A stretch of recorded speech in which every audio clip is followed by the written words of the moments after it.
Hi guys, this Vishnu.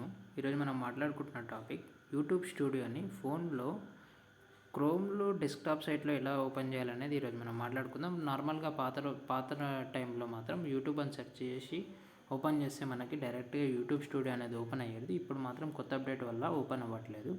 అది ఇప్పుడు ఎట్లా చేసేయాలనేది మనం మాట్లాడుకుందాం. యూట్యూబ్ మీద క్లిక్ చేస్తే డైరెక్ట్ యాప్లోకి తీసుకెళ్ళిపోతుంది కదా. ఇట్లా కాకుండా మనం డెస్క్టాప్ సైట్ ఓపెన్ చేసుకోవాలనుకుంటే దాన్ని లాంగ్ ప్రెస్ చేయాల్సి ఉంటుంది. లాంగ్ ప్రెస్ ఇచ్చిన తర్వాత open in new tab in group కనిపిస్తుంది కదా, దాని మీద క్లిక్ చేసుకోవాలి. ఇప్పుడు కొత్త ట్యాబ్ అనేది గ్రూప్లో క్రియేట్ అయిపోయింది. కింద కనిపిస్తుంది కదా, దాని మీద క్లిక్ చేసుకోవాల్సి ఉంటుంది. క్లిక్ చేసుకున్న తర్వాత 3 డాట్స్ మీద క్లిక్ చేసుకొని డెస్క్టాప్ సైట్ ఓపెన్ చేసుకోవాలి ఫస్ట్. ఇప్పుడు మనకి డెస్క్టాప్ సైట్ అనేది ఓపెన్ అయింది, YouTube desktop site.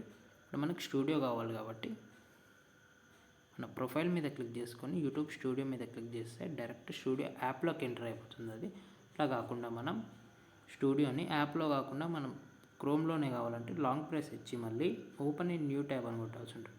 Open in new tab అని కొట్టిన తర్వాత కిందకి వచ్చేసింది కదా మనకి కొత్త ట్యాబ్, దాని మీద క్లిక్ చేసుకొని 3 డాట్ మీద క్లిక్ చేసుకొని డెస్క్టాప్ సైట్ మీద క్లిక్ చేసుకుంటే యూట్యూబ్ స్టూడియో అనేది డెస్క్టాప్ సైట్లో ఓపెన్ అయిపోతుంది. మనం ఇందులో నుంచి మనం హ్యాండిల్ చేసుకోవచ్చు. ఇలా ఈ వీడియోస్ కానీ అనలిటిక్స్ కానీ మన మానిటైజేషన్ ఎన్ని రోజులలో పడుతుంది, ఇవన్నీ మనం ఇక్కడ నుంచి మానిటైజేషన్ని చెక్ చేసుకోవచ్చు.